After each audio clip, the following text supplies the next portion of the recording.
Right, the Survivor Know-It-Alls are back after the Survivor merge, and take your traditional merge boot and throw it out the window. Steven, it's the return of the Joe Dowdle boot. Yeah, this was the full Joe parallel, like start to bottom. And in fact, in our immunity challenge at the merge, Jeff said, "Hey, I want to check out everyone's injuries," and I was like, "Great, I got some complaints." But it turned out, he just was going to set up. This is in Tocantins. He was just setting up the story before, like, oh, let me look at your injuries, because we know that we're pulling Joe, and so we're kind of setting up that narrative of, like, we're looking at your injuries now. Oh, and then the doctor's going to come later and pull you. And then same place, knee, like right below the knee. It's exactly where Joe Dowdle's was. So I think this is a classic Joe Dowdle edit, classic Joe Dowdle move. Really. Did Joe Dowdle have the immunity idol too?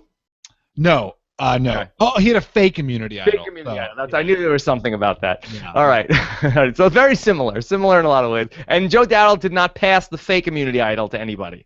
No, he actually might have given it to Aaron. I'm not sure about that. Yeah, he may have given, or maybe he told Aaron. He definitely told Aaron about it. But okay. Yeah.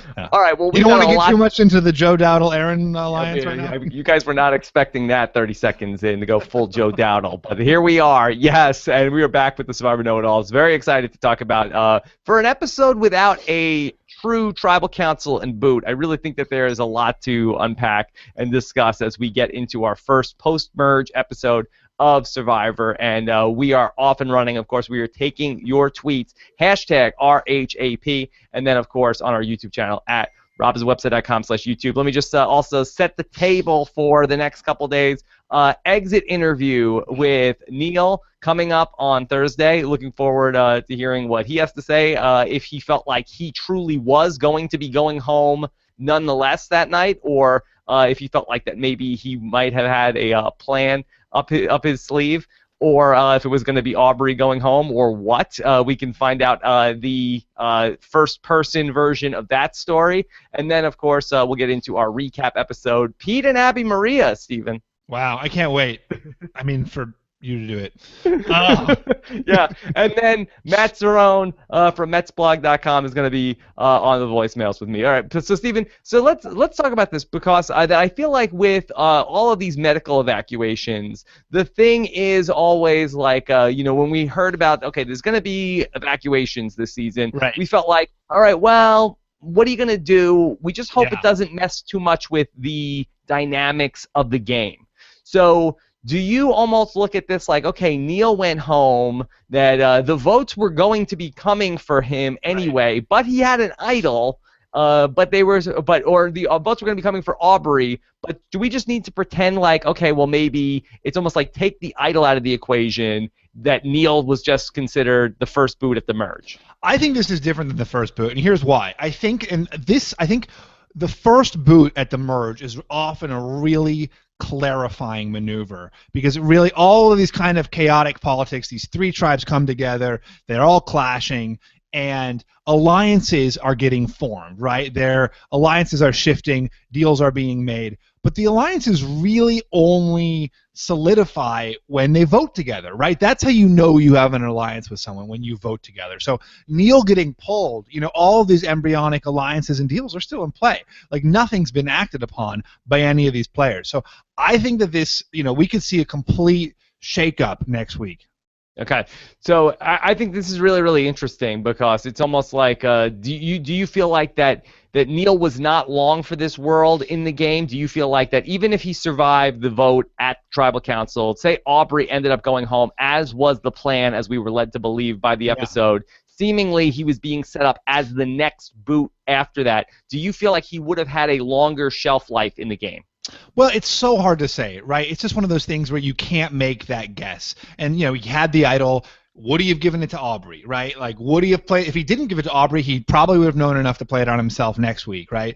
And did he have the information to know the votes were coming for Aubrey? Was Nick double dealing to the degree that he was going to tell Neil they're voting for Aubrey tonight? The vote is for Aubrey, someone at Tribal Council could have slipped up and made it clear. Maybe they could have been so heavy-handed. Maybe someone would have tried to flush Neil's idol and said something to Neil, and maybe A, that would have either caused him to play the idol, or B, they could have like pulled the Amanda Kimmel and like caused them to play the idol for someone else. So there's so many variables at every step along the way, and this is like such a great example of how much fate, how much luck, how much randomness goes into Survivor. It's like Nick said, like, Aubrey was supposed to go home tonight. Now she's in the game for a few more days, and I think she's going all the way to the end.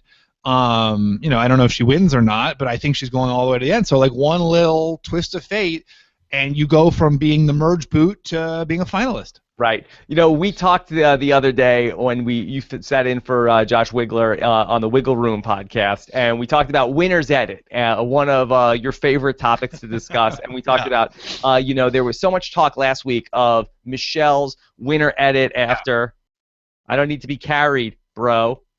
Okay. Yeah. All of that stuff from last week. I don't need to be carried, bro. But do you feel differently tonight? After Twitter was agog about Michelle last week, do you think that after tonight's episode that we need to be having the Aubrey winner edit discussion? Well, so here's what I really think. More than I think there's a winner's edit as a rule, I think there's like a finalists edit. I think that like last season, for example, you certainly could see how Jeremy, won. You could have also made the case for why Spencer won. And so I think there's I think that at least a couple of the competitors in the finale are going to have really full-fledged edits that speak to that could make them compelling winners. So I think Aubrey has got one of those. Again, I could totally be wrong. But Aubrey looked really good tonight. Yeah, Aubrey looked good tonight. This was her story. Yeah, it really was her story. I mean, and Michelle, though, the thing about Michelle is that she's like shoehorned in there in weird places. She has a confessional right when the merge comes. She has like another random confessional, maybe teaming up with Aubrey and Debbie. And it's like these are confessionals that like Sydney barely spoke, right? Like Ty even barely spoke. So like Michelle, who doesn't have that. I don't need to derail this too much with going into the Michelle winners discussion. I just felt like that it was a foregone conclusion last week that Michelle was winning the season. That was the winner's edit. I think that there's a lot more to chew on after this week's episode. And we will, I'm sure, get into that on all the podcasts this week.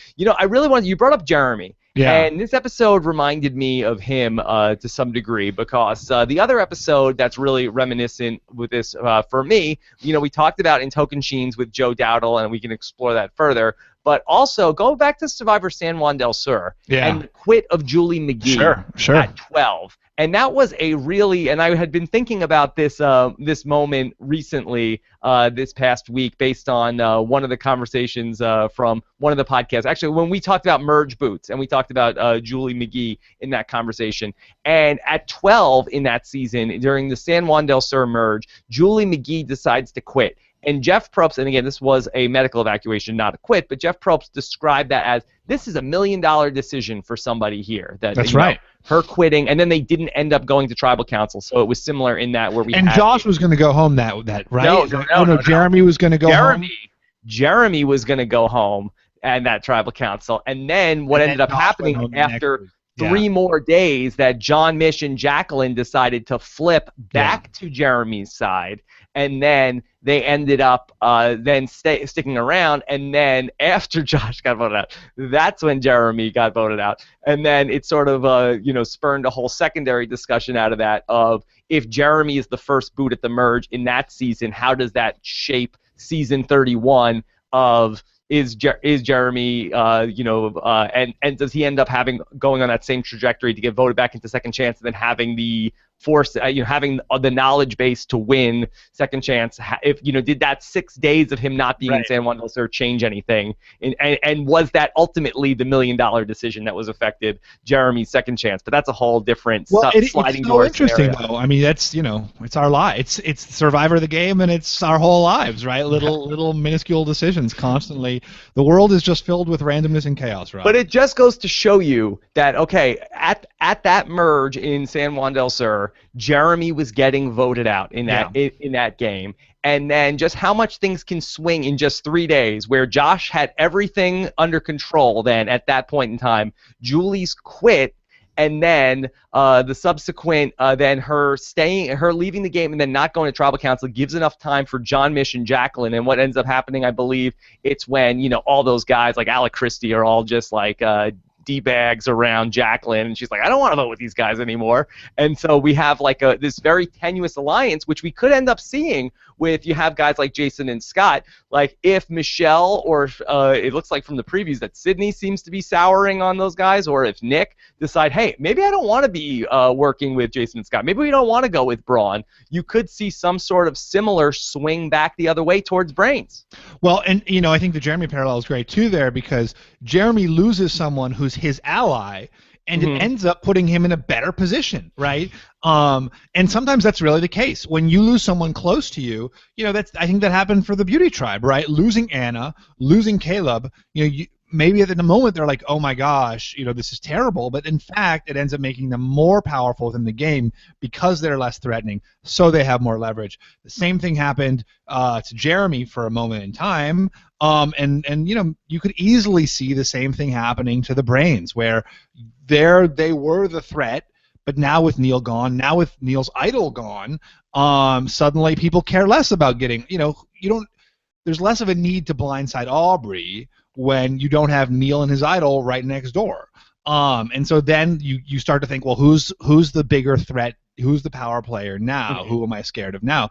And I really think that could be, I think that could be, I stand by, I said when we talked on the Wiggle Room, I said Nick is the merge boot, or Nick is only 1 or 2 weeks away. I think Nick is next. He could be. He had a great night tonight. He had a great night. Boy, if you went to Vegas a couple of years ago and they had, I believe it was 6,000 to 1 odds that one day an RHAP blogger would win individual immunity on Survivor, you're cashing that chip in tonight. What? Hey, I'm right here. I'm right here. You're not a RHAP blogger. You are a blogger. Okay. I feel like I'm, RHAP podcast. I don't know. Okay, all right, that's fair. That's fair. Did you win individual immunity last season? No, but on token reward. Yeah. But just going back to all of this, I don't know if I've given you enough credit, but I've mentioned it on the podcast a couple of times that you said, I think it was 2 weeks ago tonight on the Know-It-Alls, you said the greatest strength in this game is perceived weakness. And this really does turn out to be a mitzvah, Stephen, for the Brains Tribe, I believe, to have Neil go home. And now it's like, boy, what do the Brains have going on? Aubrey and Debbie and Joe? What a ragtag bunch that is. I wonder if Nick and Beauty, and really maybe the schism from last week between Nick and Michelle, which maybe was overblown by us on the internet of, Michelle hates Nick's guts. She's not working with him. The internet. That's not like the internet to blow things out of proportion. Yeah. What a D-bag. She's never working with him. But they seem to be seemingly on the same page tonight. I wonder if maybe you might end up seeing, okay, the 3 people from Beauty, or at least Nick and Michelle, saying maybe we could swing back to what's going on with Brains, because now it's really going to feel like aren't Jason and Scott the big thing that everybody else has to be worried about? Do you think we could see a Super Idol? That's very possible. If they went for Scott, because Scott is a hinge, right? Scott is the hinge with Sydney, Jason, Ty, and Julia. If you were on the Brains Tribe, you'd think, I've got to get Scott out. I would think that, right? This guy is like the link between so many different people. You get him out, but then he can go to Jason and Ty and like, hey guys, let's play the Super Idol. Nick. Right. It's almost easier for the Super Idol to be played on Scott and not on either of the 2 guys who own an actual half of it, because they're not tight. Right. He is the hinge, as you said, between those 2 guys that have the idols. Stephen, let's talk about also, you tweeted about how you liked that move that Scott did tonight, where he says to Nick, hey, I don't really know you, but let me just tell you where all the idols are in the game. I wanted to talk about that with you, because out of the gate I thought, whoa, calm down. You've known this guy for 15 minutes. Suddenly you're giving him all the information. But then I thought, like, it might not be a terrible move. You've got this merge scramble. You've got these 2 factions.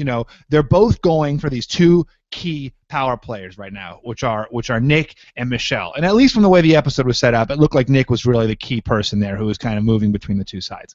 And how do you win Nick to your team? You don't just be your promises of alliances are no better than the Brains' promises of alliances. But if you can say, like, hey, we've got idols, and that doesn't just like prove you've idols. Come to our party. Yeah, it shows it suggests you're willing to share information. And I tweeted this, but there's very few ways on Survivor you can prove trust, and one of those ways is voting together. That's the best way. That's a key part of the Fishbach doctrine. Yeah, proven trust, and the second way is sharing information about idols. And P.S. the Fishbach doctrine, which Fishbach did a terrible job of putting into play last season when he shared information terribly. But that I believe eventually, when push came to shove, you did say with Jeremy and with Tasha, hey, I did a bad job of letting you guys know about my advantage. Here is the information I have about my advantage, which did build trust with that group. But my biggest mistake. Sorry, go ahead. Was conspiring against you while you were having that conversation with your allies, but you got those people on board. Yeah, but my biggest mistake was not doing the Scott Pollard. Not immediately saying, "Hey, this is what this is. Isn't this great for us?" And I feel like that would have that would have built that bond before I was blindsided. Before it was too late. And I really think so. I certainly see the case for Scott. This is too soon. You just met this guy. You don't know anything about him, but it's such a crucial time. You have so little time to really pull this together for him to come out of the gate and say, "Hey, we got this. Ride or die." I don't think that's terrible. Do you like? What do you think? What do you think about it? Well, let me ask you a follow-up question. Do you like the move more because none of the idols are Scott's that are owned by Scott? That's true. Scott's the guy that he does not have any idol in the game, but he knows two different guys who have an idol, and he's the one who's volunteering the information about, hey, Nick, hey, he's got an idol and he's got an idol. You should hang out with us. This was my question because I didn't catch this. Did he share that Jason had an idol? I thought he did. Because Nick had said, boy, these guys must have had too much drama. It's possible that Jason could have volunteered that information. I'm sure the chat room will let us know. I'm curious, chat room. I don't know if anyone said. I don't know if anyone said that Jason has an idol. I think Scott just said Ty has an idol. I don't think Jason said, "Oh, I've got one too." Yeah, it's almost like tell me if this is an apt metaphor. It's like Scott has two friends that are both dealing drugs. Okay, so Jason's holding and Ty is holding, and Scott's like the guy. Hey, you like what these guys have? He's got it and he's got it. He's like, oh, you're not that. He's not worried if he's a cop. Like whatever. Yeah. I'm not. What did I do? So the chat room is confirming that they did not tell about Jason's idol, which I think is pretty crucial. Yeah. They're sharing part of the information. Part of the information. And we'll get that on the second viewing to find out for sure about all that. Now, Stephen, this is something also very interesting about Neil going out of the game with an idol. Do you think that next week we end up seeing a third idol clue being given to whoever wins reward or to the group? Because if Survivor wants the super idol to be a thing, wouldn't you imagine that they would want this third idol back into circulation? Yeah, I think so. And, the rules, I think, are pretty fungible.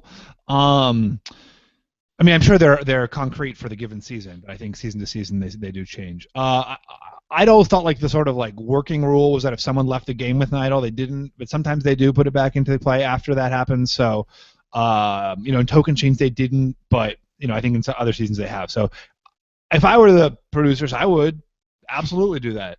Yeah. All right. Stephen, I feel like to some degree we buried the lead a little bit here with all of these infections and all of the medical issues that are going on here in this season. So, Stephen, tell me, you were somebody who was there, and I think that I feel like that this is probably going to lead to some discussion of, what is it about this season in particular that we're seeing so many of these infections become so prevalent with these players? Because there's been 30 seasons of Survivor that were shot before this.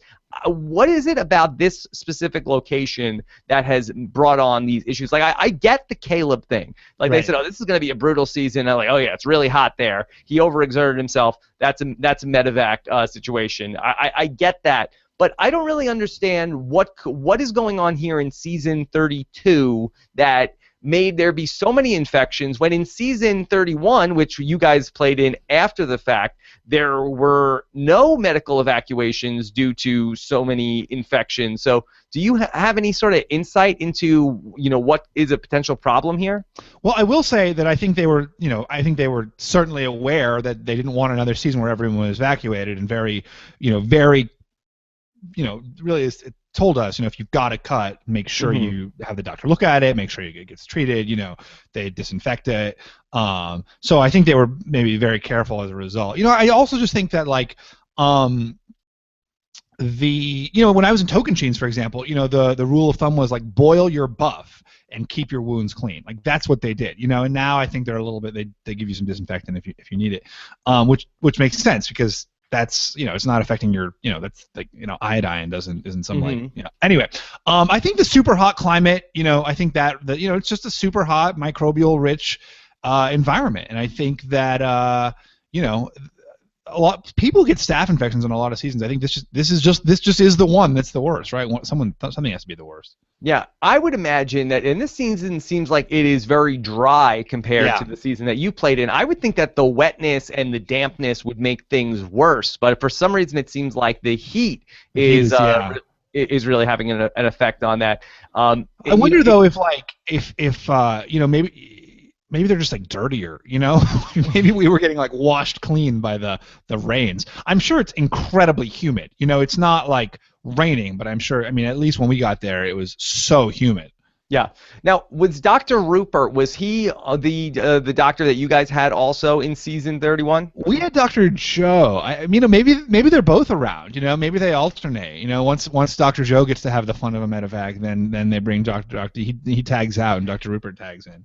Wasn't it such an absurd scene and so surreal? So it's like, okay, Jeff Probst is coming back in on a boat with the doctor. It's like, somebody's going home. Yeah. And so it's a bit of almost like a Russian roulette type thing. Yeah, every single person. All right, Ty, come sit down in the chair. And then you're sitting there, and then we're all like amateur field medics. Like, that doesn't look too bad.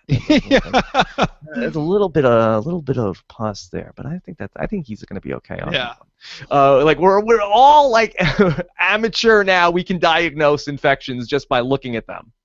Well, it's like any craft show, right? Like Dancing with the Stars. You're like, ugh, that pirouette, come on, So, I give that infection a 7. Yeah, exactly. So I think that Survivor doesn't have a lot of moments like that where you're like, what? I guess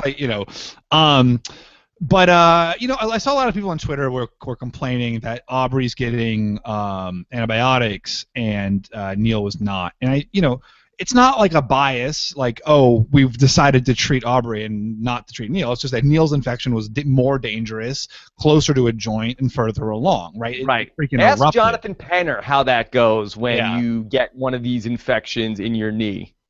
Oh, JT had a terrible infection on his leg. He had to get emergency surgery like right after coming back from Tocantins. I kept on being in the last few days. I was like, I think you need to pull him. I think he needs to go. People are upset about Aubrey getting antibiotics. In my memory, I don't recall another Survivor where they said, "Hey, let's give you antibiotics." But I kind of feel like, why they don't show it though, right? Like, what sadists are saying this of like, this is performance-enhancing drugs, antibiotics? I think they're just trying to not. It's not a fair. It's just a fairness thing, right? And I think that's people's concern, and I just think it's a mistaken concern. Like, there's they're no being favoritism. Fair. Yeah, exactly. Like, the doctor could have treated medical call. They're two different injuries. Yeah, if they could have treated Neil with the antibiotics, then they would have treated Neil with the antibiotics. It is not the show's preference to have anybody go out in a medical evacuation in this.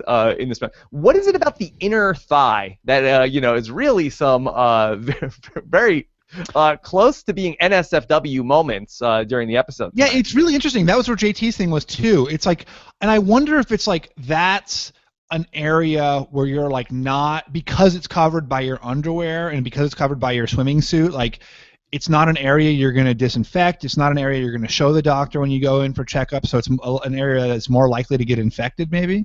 Yeah, maybe is this part of like too many people climbing trees to get idols? No, I don't think. Only really Ty did that, right? Yeah. Yeah, that was like the one wound, but like, yeah, the staph infection on the inner thigh, I just think it must be like, it's like a kind of an area that's also in Survivor. It's probably an area that like gets kind of gross and dirty because, even when you do scrub down on the ocean, you may not reach up there. You like wear one underwear for like, a month. Kind of nasty. Wait, so we didn't talk about if you think Scott was moving too fast. I still didn't get an answer. I thought it was a little too fast. I thought it really was. Like I really felt like that. I mean, that Nick, and I think he had a very strong night. I mean, really was super aggressively being hit on. He described himself as being, the pretty girl at the party. But I mean, really, people were coming on very, very strong to him about, hey, yeah. Okay, you're with us. Okay, good. Let's tell you about what's going on. It really wasn't any sort of like, okay, let's just, sort of bounce ideas off of them. And I think that I probably would be slow playing it a little bit more, and maybe to my detriment, because those guys were able to close the sale faster, even though he's like, I don't know if I love these guys, but let me just go ahead and stick around with them for this vote, because I know I can, get on their good side and then also be able to move behind their back without them noticing. So I thought that both him and Debbie, and really for the first time this season, Stephen, I think we might have to give some demerits to Debbie. Where her glowing edit for the first time has shown some cracks tonight. Well, and I wonder if like she's just like her momentum has kind of carried her too far. I think she, when we first saw her on the Brains beat, she was kind of the person who was like in people's ear and like kind of playing the like, I'm just gonna sit back and like be the subtle one. And maybe the fact that she, first of all, masterminded the Liz boot and then hasn't had an outlet for her strategy since then is why she's coming like guns blazing into the merge. But how great was that scene with Ty where he's like, well, I guess I need an alliance. And she's like, well, you're in one now. You're stuck with us. Like, that's such a weird way to make alliances. Well, you're with me. It really was odd. I can't ever recall a scenario where that worked, where you have no personal connection with a person, and it's just like, you're in the alliance. Yeah, exactly. You're in the alliance. It's like going up to someone and dating them, just to date them, and like, well, we're dating. And like, no, I don't really know you that well. Well. Yeah, and he tried to push back and like, what alliance? You have an alliance. You have us. Yeah. Like, I guess so. Yeah. Like this reluctant alliance. And really, you saw even Neil and Aubrey talking about they couldn't stand Debbie. You saw Nick say, boy, Debbie's really getting on my nerves. And Aubrey and Neil had a conversation of, boy, Neil would rather go and freelance and go by the skin of his teeth than work with Debbie anymore. Yeah, it's crazy. Poor Debbie. It's I think she's gotten too wound up. I think she needs to like calm down. Yeah, has Debbie started to buy her own hype to some degree? It's funny because she's not watching the show and we're reading, what we see on Twitter about all the Debbie love, but she's really gotten like a very big head in the game. Well, that's why I'm writing that in my blog, is that like she's like bought into her own military metaphors, and like, if she's studied the military, as I'm sure she has, I'm sure she's a military historian. She needs to win the hearts and minds before she does the ground invasion. Yeah, but has Debbie to some degree fallen into the Philip sort of trap where she's now bought her own hype of, okay, well, we've got Stealth R Us, we're part of this, Oh no, I totally think so. Yeah, absolutely. I think she's just like so into her, into her own like idea of like, but the things she's saying are smart, right? At least when she's speaking in confessional. She's not like, she's like the idea that people want to be picked up. I think that's a really great one. You want, and the idea of playing an offensive game. The problem is like she doesn't realize, she has all these confessionals about like no one else out here is playing, offensively, and like that's just wrong. They're just not playing it as obviously. Yeah, I think that's a really good point all around with Debbie. And, it's going to be interesting to see what happens because in Debbie's mind, like, I think she thought that their plan was going to work. That we know what the score is. We know that Brains was going to be on the wrong side of the numbers and seemingly in a 7-4 vote. But Debbie might have thought, like, damn, we lost Neil tonight, but we still got Nick and Michelle and Julia on our side, and we've still got the numbers. Yeah. And I'm not sure if they thought they had Julie. I have to get a piece of paper out and figure it out. So if they had 4 brains. No, they thought they had the 4 brains and then Nick and also Michelle. That's what they thought they had. So maybe they're like, oh, now it's 5-5. Okay. But I guess we'll have to get somebody to swing over to our side. But for Debbie, I don't think she realizes that she was down in the numbers on this vote. Yeah, no, I agree with you. I agree, and I don't think any of the brains realize that. I don't think any of them do. They probably all thought that they were going to go in, and they had it on lock. And that's the danger, right? It's like that's the challenge of this game. Yeah, it's really fun. Stephen, do you feel like that Jason one day is going to be pushing us into lockers? Are you concerned about that? Yeah, a lot of thematic confessionals tonight. Oh, it's the brains, the brawn, and the beauty, the jocks, the nerds, and the beauty queens. A lot of someone was asking questions on that beach that were very targeted. Let's bounce around a little bit more. We talked about Nick. Let's drill down a little further. Did you think that Nick was playing too hard, too fast tonight, or did you feel like that this was a positive night for Nick? I mean, that's the thing is, I feel like if they had locked it in tonight and the vote had happened, that it would have, that he could have, because it did seem like he was bouncing around a lot. He was like, but I'm sure I don't know that his balls certainly were. His balls were bouncing. Yeah, you never want, it's dangerous. No, but I think that probably everyone was bouncing around to some extent too, right? We just see Nick because it's more his story, but probably everyone is having a lot of conversations. But at some point, you gotta pick a side, and people who play the middle get smushed. I really did like where he was coming from. I felt like that I could definitely relate to. I feel like that's how I would be, in some sort of a merge of like, okay, let me hear out both sides and then make a decision on which way I want to go. But I kept waiting for him to get caught up, especially when Debbie said to him, like, okay, well, it's definitely not going to be you. You're not going home tonight.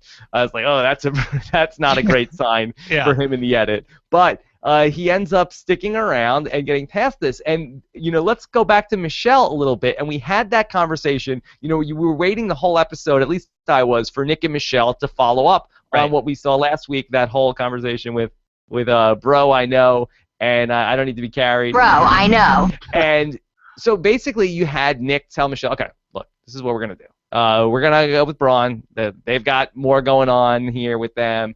And we can, they'll trust us, and then we can do what we want to do. But I really wish we got a Michelle confession. For all the talk of, shoehorning Michelle confessionals in here, shoehorning Michelle confessionals in there, weren't you dying to know what Michelle's response was to Nick's plan?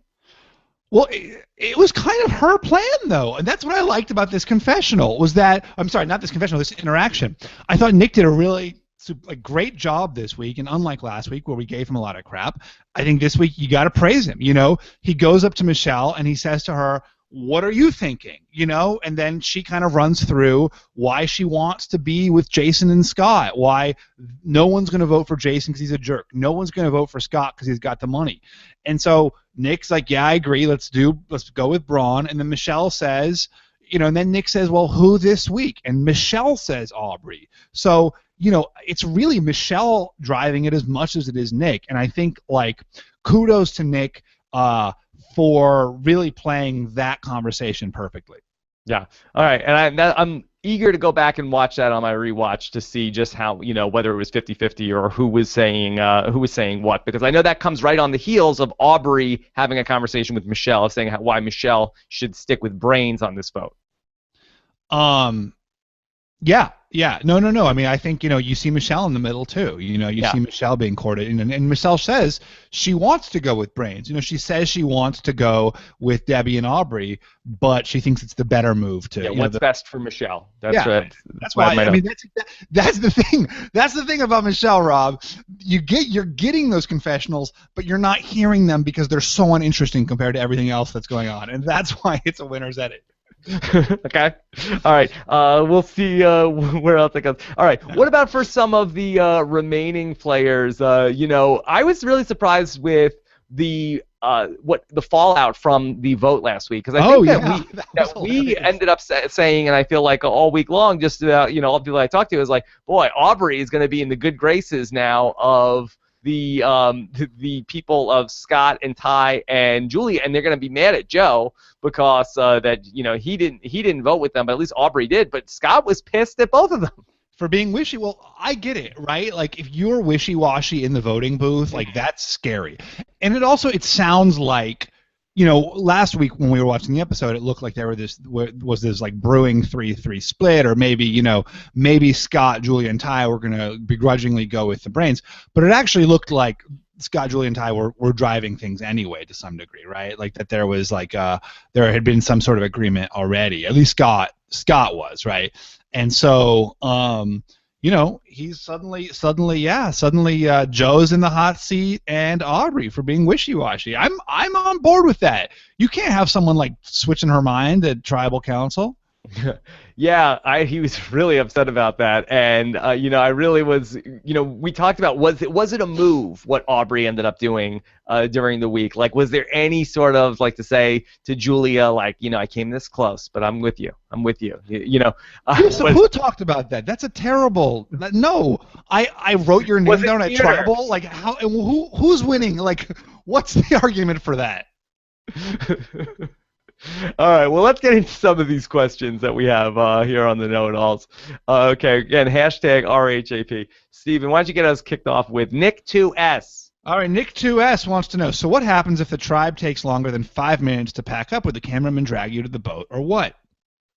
It's 5 minutes, It's 5 minutes. Quite. Oh, I think it's probably like 5 to 7 minutes. I think that when they make time limits like that, I think it's like, you better do it or you're right. gone. It's like go, go, go, but it's not like henchmen come and throw you in the boat eventually. If you're taking that 8th minute to gather up your things, they might be saying like, all right, chop, chop, come on, let's keep it moving here. But I can see them just being like, that's it. You can't the boat's get leaving without you. You're voted out. No, but I mean, there's there are rules. There's people there. You can't just there's things you can and can't do. Yeah, okay.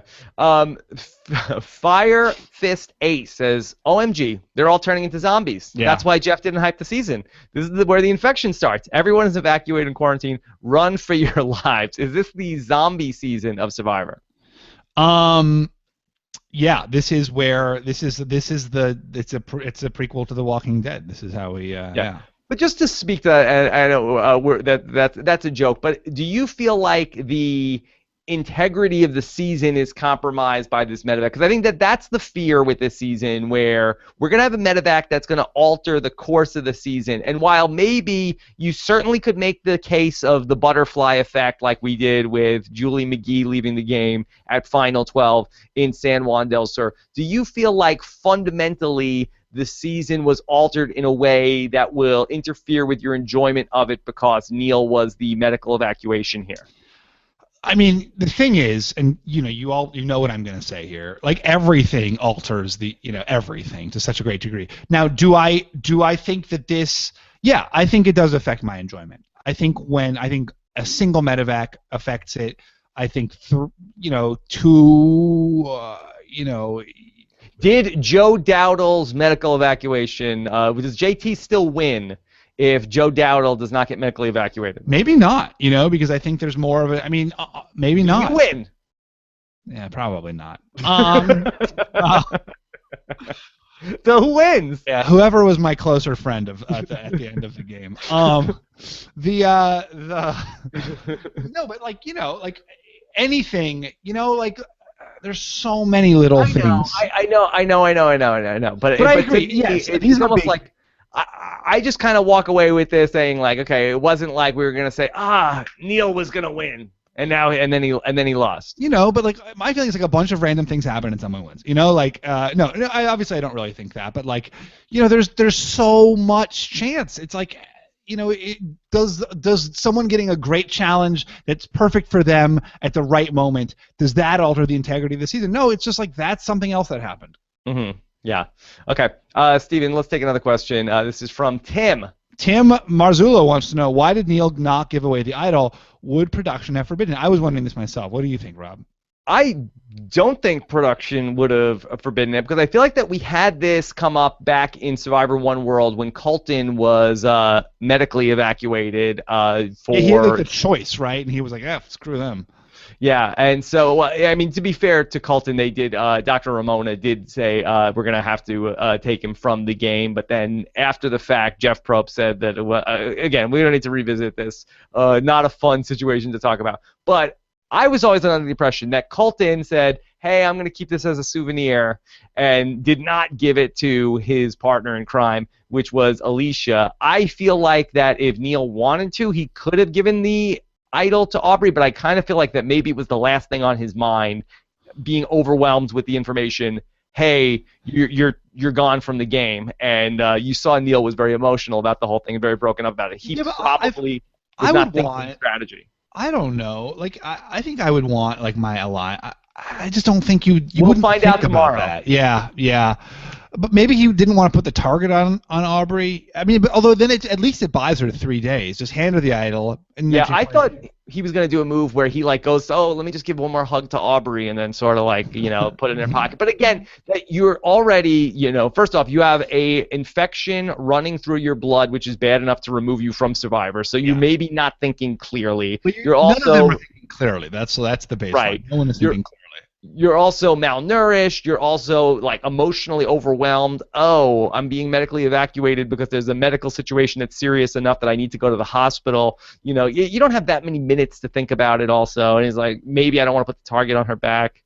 So we'll find out from Neil tomorrow. This is, a moot point for 12 more hours. Yeah. If there's something we could speculate on until the cows come home, we will find out the answer. Yeah, exactly. Just ask someone. Yeah. Andres 5 or V or Sank wants to know: is this the first time we see an edit where someone's possession of an idol is revealed because of a bulge in their pants? No, it's not. Definitely not. Yeah. Tyson, and also the great Ronald from Survivor Karamoan. Also, I believe it was Laura Alexander said, "Hey, I see a bulge in Reynolds' pants. I'm pretty sure he has the idol." So it has happened multiple occasions. Yeah. So I don't know what you necessarily can be doing. Interesting for Neil to be maybe Neil suspected the merge was coming, and that's why he had the idol on his person. Do you feel like, Stephen, as somebody who's been out there recently in the idol era of Survivor, is it odd to see a person with the idol on their person, just seemingly walking around, not even headed to tribal? No, I think you want to keep it near you. Burying it can be dangerous because like the other thing is that Neil has tweeted an answer to this. Can I share that information? Yeah, that's fine. Yeah, there wasn't. He said that was not canon, Stephen. No, they're not. So don't trust what I'm about to say. Canon-ish. Yeah. He said that it was actually not the idol in his pocket. It was a bunch of like string and fabric. That the idol was somewhere else. So people saw, but there was a bulge, but it was not the idol bulge. Okay, so it was just a coincidence? Yeah, it was just coincidence. Okay, all right, there you go. This is from Math Fridge. Steven, you said in the Wiggle Room that we should get ready for a boring merge. How likely is it that we will see the brains get pagonged? Oh, I was just saying that because the season was so underhyped. But maybe I don't feel like it's going to be a pagonging after I don't either, yeah. the way this was treated in terms of what we saw. Maybe it was just because of these things like this, where like Neil is medically evacuated at a crucial moment. Mm-hmm. Yeah. I mean, I don't see that as being the case. I mean, it would be potentially kind of boring, but there's still only 3 people left from Brains. So, I mean, how bad could that be? If it's a pagonging of the Brains tribe followed by a pagonging of Nick, Julia, Michelle, followed by Ty being voted off, and then the final 3 of Jason, Scott, Sydney. I mean, that would be a little predictable, but I can't imagine that's the case.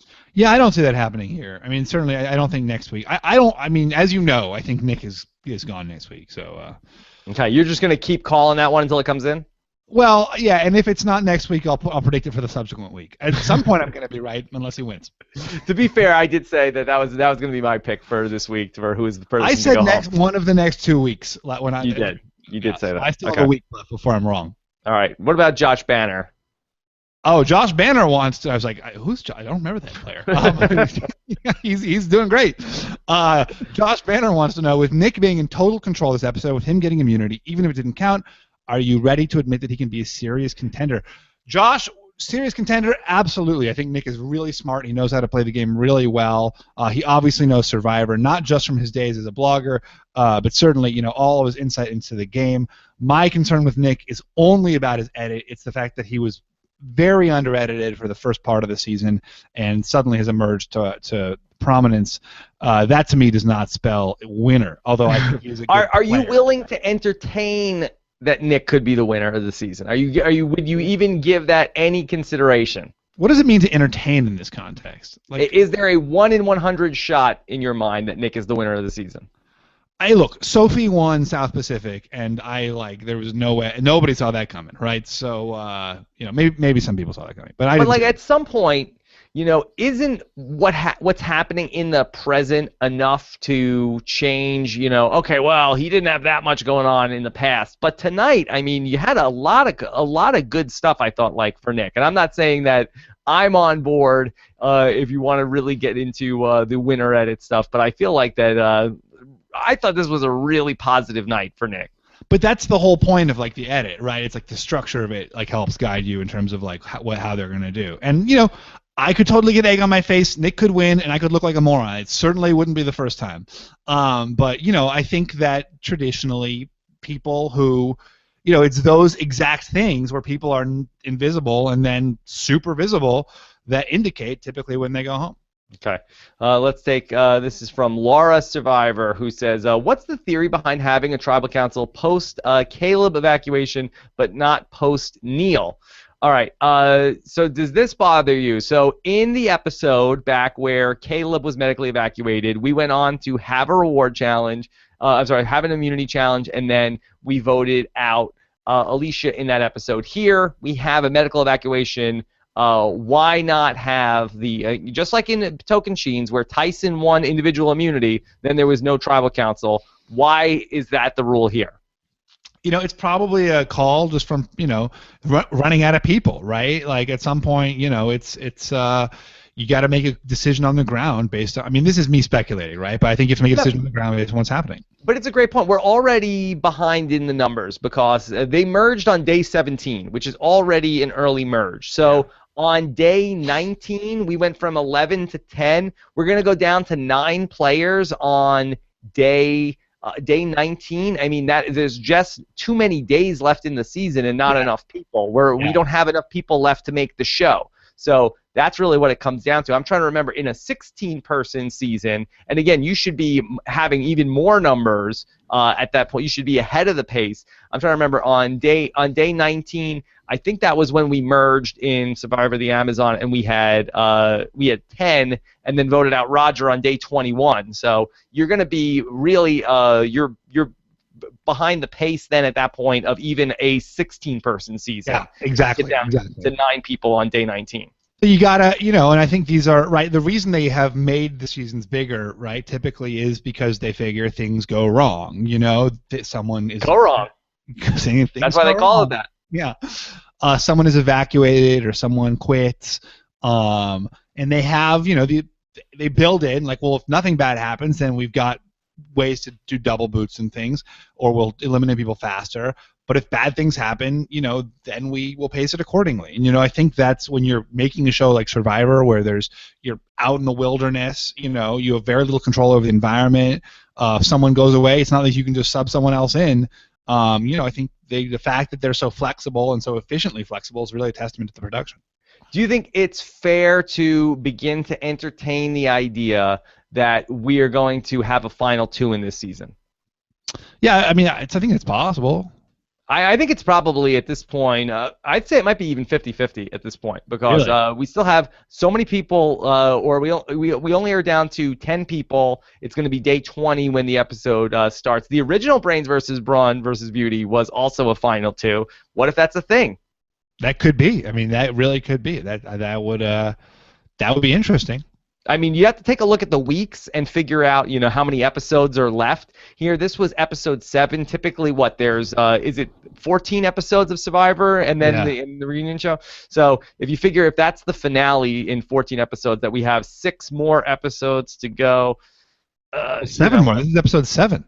Yeah, this was episode 7, but I'm saying 8, before the 9, 10, 11, 12, 13, and then if 14's the finale. I feel like 6 more episodes to go, so we got to do the math on all this. All right.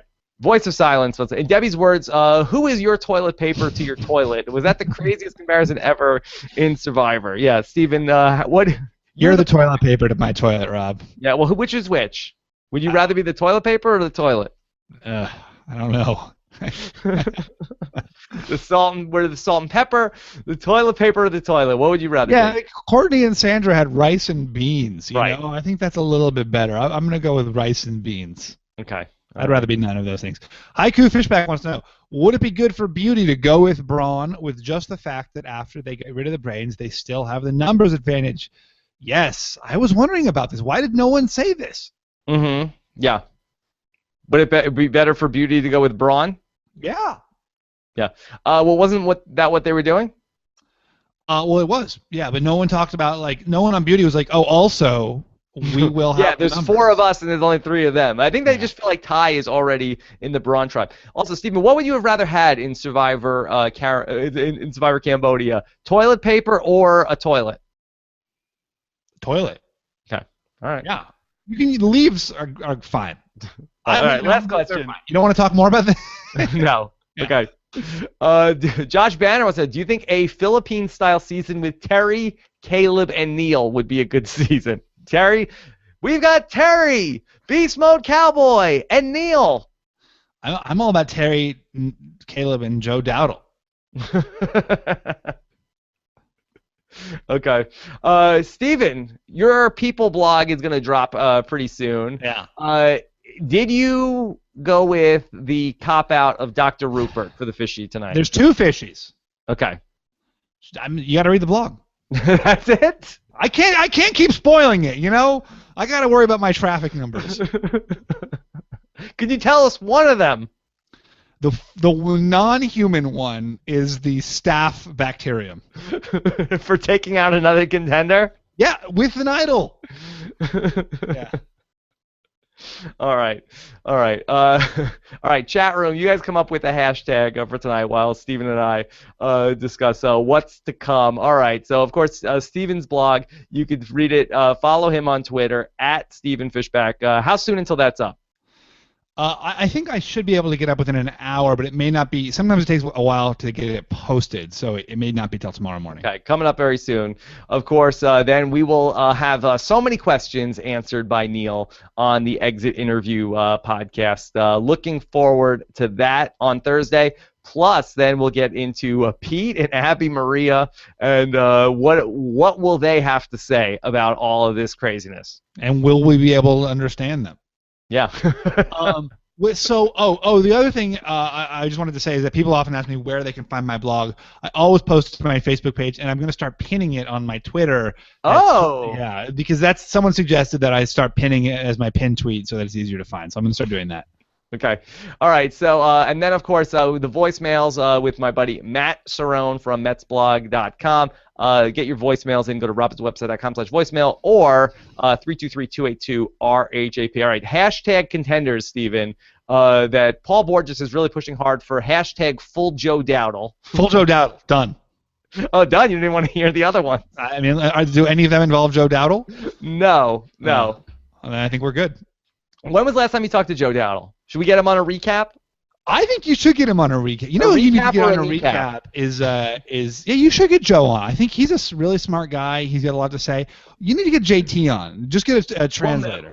I never have. You are the Scott Pollard in that equation of like that you have 2 friends and you've never made the introduction, other than when I met you at the Survivor Samoa finale.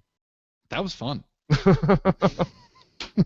was a fun night. Yeah, anytime I would love to talk to JT. One of the few remaining winners we've never talked to on the podcast. And he gets this game. You know, he's like Tony. Like he'll say things to me that will just blow him. I was like, oh my god. And he watches the show still? Because I feel like he doesn't watch the show. Oh no, he watches the show. Okay, interesting. All right, well, anytime you that ball's in your court. Okay, well I'll try to make it happen. Okay, see what you can do. All right, Stephen, great job tonight. Very fun to talk about this episode. Yeah, the great thing about a medevac is that you actually get more strategy because it goes up right until the evac. Yeah. Okay. Well, it's going to be very exciting to see. Should be a fun week of podcasting to talk about where we go from here. Also, then next week on the recap podcast, I'm excited about this. Chaos Cass will be joining us the week after. Oh wow. So she's a good person to talk to at this time in the game also. The merge. Yeah, the merge. Think about the merge. Because she knows chaos. She knows chaos. She knows what chaos is like. So we'll talk to her next week on the recap podcast. All right, everybody. Have a great night. Looking forward to getting into all the podcasts tomorrow. And be sure to check out Steven's blog coming up very shortly. Take care, everybody. Bye. Bye.